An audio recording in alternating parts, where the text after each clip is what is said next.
so how's the movie? And then Kirby's like, what movie? And he's like, Shaun of the Dead. And then you're like, oh, shit, this motherfucker's close. Because he could see what's happening. Almost like how you said he's close because you hear the dogs barking on the phone and in Casey's area in the first film. You get that notion that he's close. So they kind of replicate that. And I think they do a really good job with this, with what happens next, because he's like, I'm in your closet. And then she walks slowly to the closet door, which is kind of almost like, I get that Halloween vibe, the bedroom, the one bedroom upstairs, when somebody would walk towards that bedroom door, you get that weird wide angle shot of like this closet door, or this bedroom door, or whatever door. So she goes up to it and opens it. She's like, I'm over this. Liar, I'm over this. And then he's like, I never said it was your closet. And then right at that moment, he busts out of Olivia's closet. Yeah, he busts out of that motherfucker. Yeah. And he fucking brutalizes her. I mean, he guts her like a fucking fist, man. Yeah.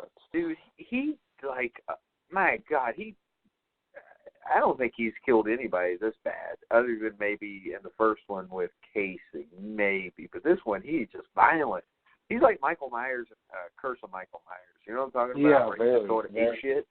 Yeah, and they see it and they watch it with horror and they can just see all of everything. And he's flailing his little coat, the little thing he's wearing, the shroud. You know, the Ghostface costume. It's got those weird fluttery things, and they're like flying around. So all you see is that, a knife, and blood. That's all you see, and like her hitting the bed and him stabbing her, and then they start screaming, and then obviously Sydney's downstairs or nearby, so she runs in and sees it. And then she goes across the street to try to get in the house because she wants to be the fucking hero, I guess, or, you know, she's just used to it. So she tries to bust in that door, and right as she tries to bust the door in, Ghostface throws Olivia's head and body, well, through the bedroom window, not all the way out, but through it just enough to break it right as she breaks the glass on the front door at the bottom. And then he pulls her back in and throws her, I guess, on the bed, and it just, the room is just littered. Oh, Christ, it's awful. It's probably as close to what with a murder scene, like any real murder photograph you ever seen with like a stabbing. Probably as close to any of those as you'll get. It's rough. Yep. It's bad. This dude painted the walls with her blood. I mean, yeah, literally. Yeah. It went nuts on her. Yeah, so Sid runs in and goes, you know, upstairs and to the door and about passes out. The sight of the dead girl almost makes her sick, and she like falls against the door. Oddly enough, she like touches some of the blood, which I don't think anybody really notices, but she touches some of the blood that's on the door frame as she goes down. And then she hears somebody coming, and she gets up, and it's Jill, and Jill wants to see, and Jill won't let her in. And right about that point, Ghostface jumps out of some fucking corridor and punches Sydney in the face, and then stabs the fuck out of Jill in the arm, cuts her and shit, and then tries to run down the steps, and Sid kicks the killer, and the killer like falls down the fucking stairs and shit. So you're like, yeah, it's shit. nice to see that, you know, 15 years later, Ghostface is still a clumsy fuck.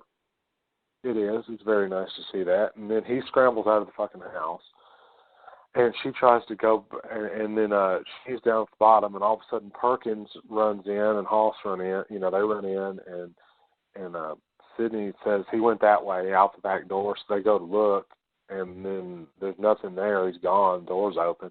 So, you know, Perkins comes back with a gun drawn and says, "Are you okay?" And she's like, "Yeah, but you need to look upstairs."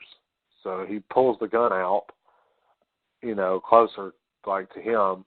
I love the way that's shot. And then he looks at her, and he's like, "Oh, okay." And then, like, kind of goes upstairs kind of easy. And then Jill comes down the steps, and then Sydney wants to rush to her, and she's like, "Don't touch me." You know, so automatically you get that, you know, that reminder that Sid being in this family and related to her has sort of stigmatized her. Yeah, and when Sid goes outside, you already, tell me if I'm wrong, when she's outside and, you know, they're getting looked at by, you know, paramedics and stuff, aren't you hearing people that are saying shit about her mom and stuff in the background? Yeah, and her, she's like, why did she come back? I thought this was over. You hear all these different comments. You know, your mother was a whore and all this other kind of weird shit. And fucked up, man. Nobody's forgotten. Nobody has forgotten Maureen Prescott or Sidney Prescott. So it just automatically, we've got all this into the, we're just a few minutes in the movie and we've got some awesome kills, lots of gore, probably more gore per, footage, aspect, in such a short period of time as we do in the first film, because I venture to say that Olivia's death was more gory than Casey's. The only thing Casey's had that Olivia's didn't was that, because I guess it was colder outside, because Drew Barrymore's character Casey had a sweater on. You see the entrails like steaming on the ground.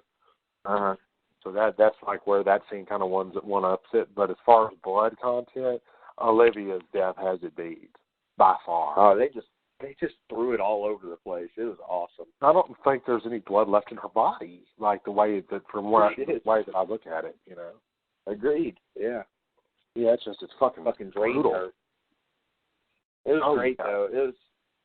Things, they don't fuck around in this movie right off the bat. So yeah, but I'm glad you caught that too, as to what was going on outside, because like every time I watch it, I can't ever catch exactly what people are saying, but it sounds like they're saying shit about her mom and stuff. So yeah, they are.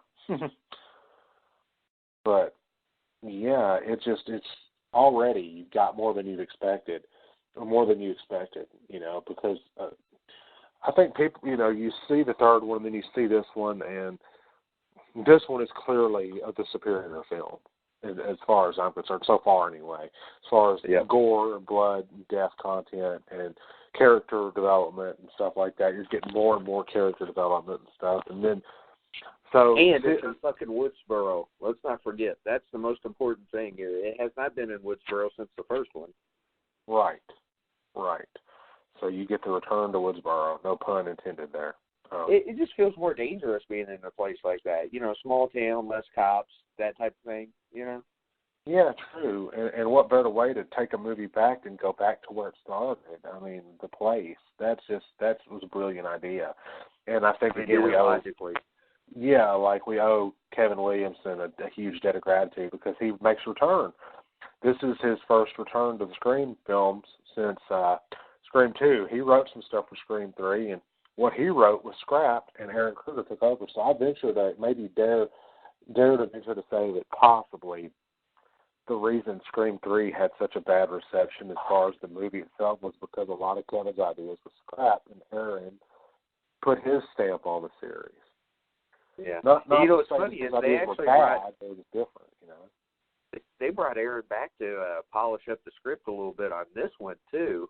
Apparently, Williamson and the Weinsteins didn't get along too well in this movie or during the process. So, I mean, while this is Williamson's product, there's some Aaron Kruger touches again on this one. Yeah. So I think that's just an interesting kind of sub-story, postscript to the film, is that whole situation with those two.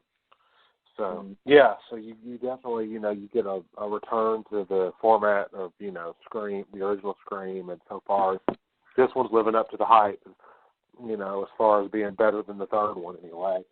So we go through all that, and then the city runs outside, and they're telling her she should get looked at by the person in the ambulance, and then she goes up to Jill, and Jill says she's sorry for what she said. And then Sidney walks with her arm around her and kind of walks with her to her house. And you kind of get this sense that maybe things are actually going to be okay between the two of them. Maybe they can get past this weird, tension. And some of it is because of the age. Because, Jill's obviously intended to be in high school, and Sidney has not been in high school for 15 years. So, it's, older cousins that were estranged.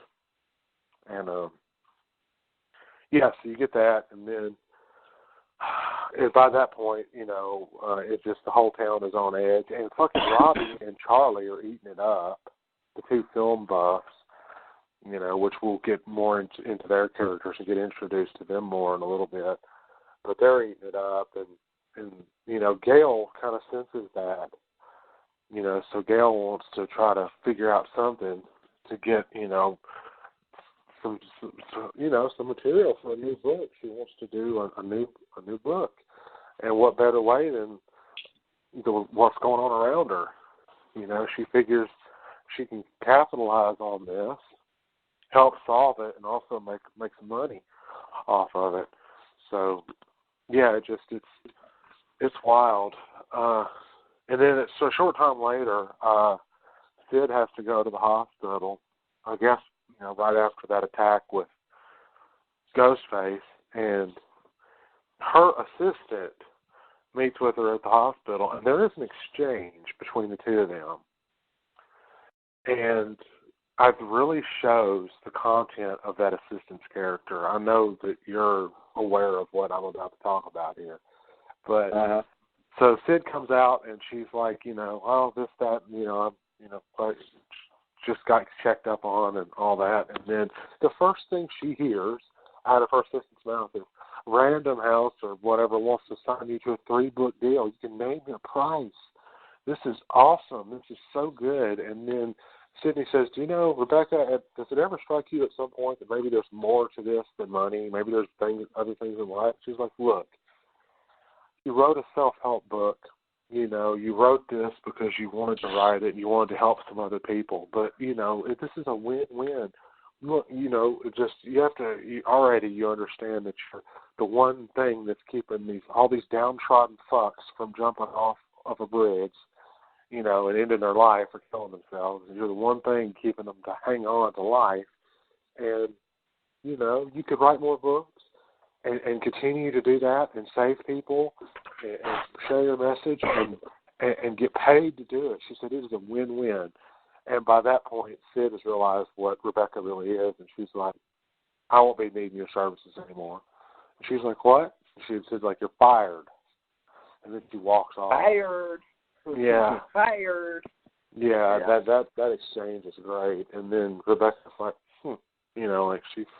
she's like, and then she's on her way to the parking garage. She's like, Sid will call me back. She'll call me back. It's fine. She'll call me back.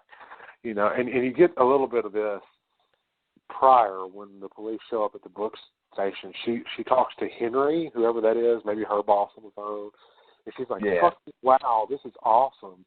This is great. This is going to be so good, and the publicity and this, that, and the other. It's a gold mine, and she's very similar to Gail's character in the first film.